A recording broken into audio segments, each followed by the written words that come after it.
মৃত ব্যক্তির ছবি দেখলে তার কি আযাব হবে? কেউ যদি ঘর থেকে বের হয়ে কোথাও রওনা হয় তাকে পিছু ডাকলে কি ক্ষতি হয়? বিদেশ থেকে ফোনে বিয়ে করলে বিয়ে কবুল হবে কিনা? নামাজে দাঁড়ানো অবস্থায় পায়ের আঙ্গুল মাটি থেকে উঠলে নামাজের কোনো ক্ষতি হবে কিনা? পানি পান করার সময় গোপে পানি লাগলে কি হারাম হয়ে যাবে? সব সময় সাদা স্রাব যায় এবং নামাজের সময় দেখতে পাই, এর করণীয় কি?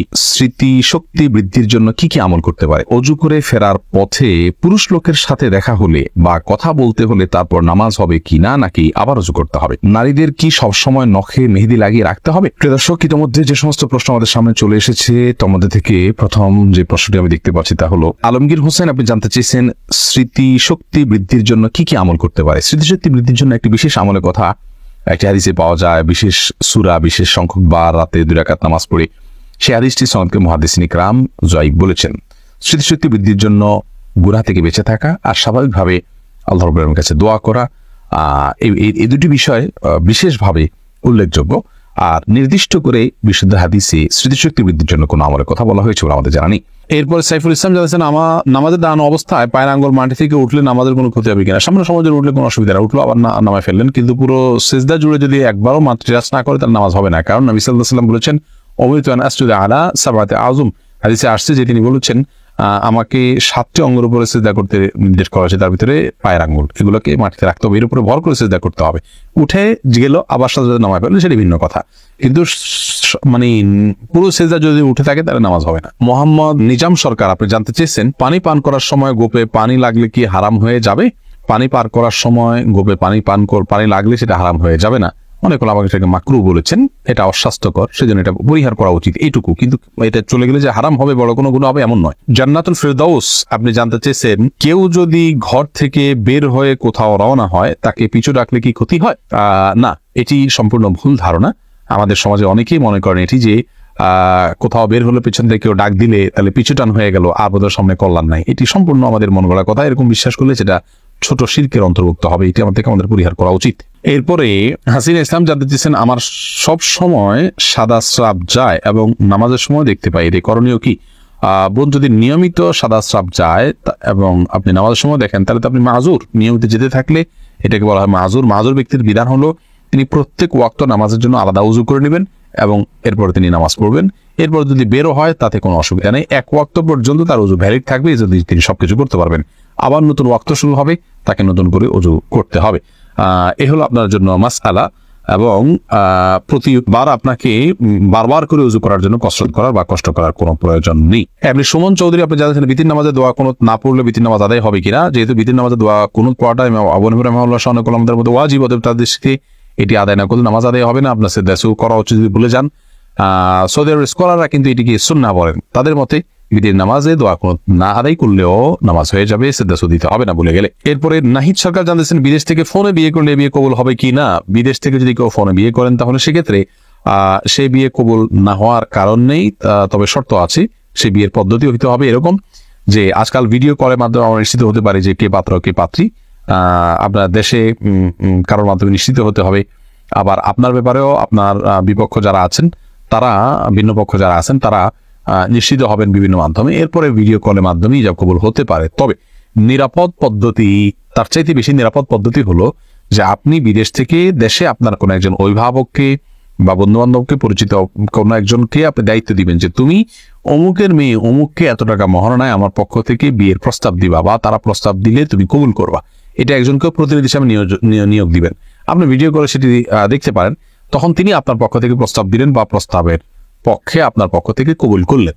এটি করলে বিয়ে হয়ে যাবে এবং এটি হলো সবচেয়ে নিরাপদ এবং সলিড পদ্ধতি, এটার ব্যাপারে কোনো সন্দেহ কারণ নেই। তানিয়া ইসলাম, আপনি জানতে চেয়েছেন অজু করে ফেরার পথে পুরুষ লোকের সাথে দেখা হলে বা কথা বলতে হলে তারপর নামাজ হবে কিনা, নাকি আবার অজু করতে হবে? না বোন, কোনো পুরুষ লোকের সাথে অজু করার পর যদি দেখা হয় বা কথা হয় তাতে আপনার অজু ভঙ্গ হবে না। অজু ভঙ্গ হওয়ার সাথে এর কোনো সম্পর্ক নেই।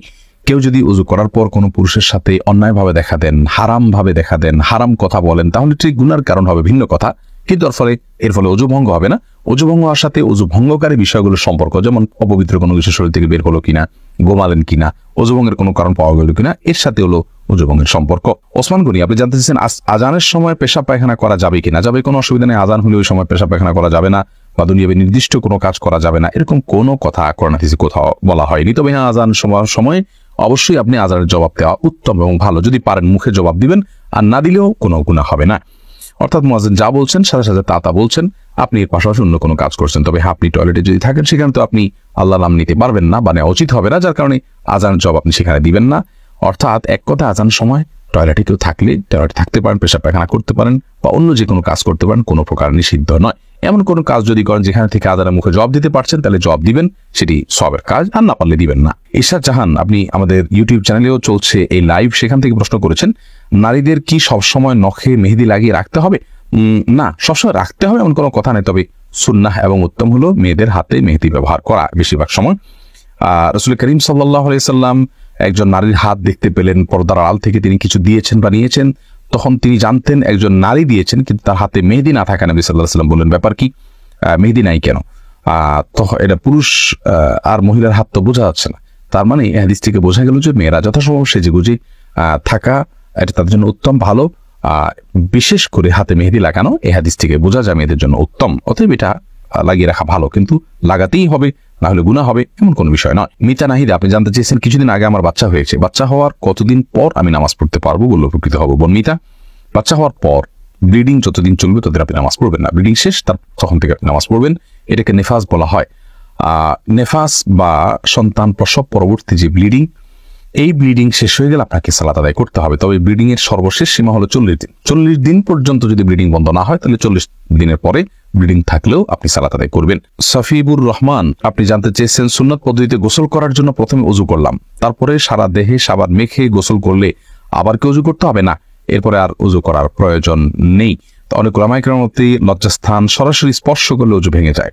তাদের মত অনুযায়ী আপনি লজ্জাস্থান, এমনিতে গোসলের সুন্নাহ পদ্ধতি হলো যে আগে লজ্জাস্থানে কোনো ময়লা নাপাক থাকলে সেগুলোকে আগে ভালো করে ধুয়ে ফেলা, এরপরে পুরো শরীর ধোবেন, তাহলে সেক্ষেত্রে আর লজ্জাস্থানে সরাসরি স্পর্শ করবে না। তবে লুঙ্গি ইত্যাদির মাধ্যমে স্পর্শ করলে কারোর মতেই ওযু ভঙ্গ হবে না। আকলিমা জলি, আপনি জানতে চেয়েছেন, মৃত ব্যক্তির ছবি দেখলে তার কি আযাব হবে? না, মৃত ব্যক্তির ছবি আপনি দেখছেন, তার আযাব হবে কেন? আপনি দেখছেন, যদি আপনার মৃত ব্যক্তি আপনার গায়রে মাহরাম কেউ হন, যার সাথে পর্দা করা উচিত, তাহলে সেক্ষেত্রে আপনি দেখে গুনাহগার হচ্ছেন। মৃত ব্যক্তি যদি সে সুযোগ করে দিয়ে যান তাহলে তিনিও গুনাহগার হবেন। আর যদি এরকম কেউ না হয়, পুরুষদের ছবি মেয়েরা মেয়েদের ছবি দেখছেন, তাহলে এই দেখার কারণে যিনি দেখছেন তিনিও গুনাহগার হবেন না, যার ছবি দেখছেন তিনিও গুনাহগার হবেন না। তবে ছবি প্রিন্ট করে বা বাদাই করে বা বিভিন্ন ভাবে এটাকে যদি আপনি রাখেন তাহলে সেটি গুনাহের কারণ, এবং তার কারণে যিনি যারটা বাদাই করে গেছে সেই ব্যক্তি আপনার গুনাহগার হিসেবে বিবেচিত হবেন। সেই জায়গা থেকে তার সাবধানতা অবলম্বন করা উচিত, এবং জীবদ্দশাতে এটা খেয়াল করে যাওয়া উচিত যে আমার কোনো ছবি ইত্যাদি যেন না থাকে। যদি থাকে তাহলে সেক্ষেত্রে ছবি অঙ্কন করা বা ছবি বাদাই করা বা ছবি প্রিন্ট করার যে গুনাহ, সেটি মৃত ব্যক্তির হবে, কেউ দেখুক বা না দেখুক। হ্যাঁ, এভিডেন্স হিসাবে যে সমস্ত ছবি তোলা হয় সেগুলোর কথা ভিন্ন এবং এক্সেপশন।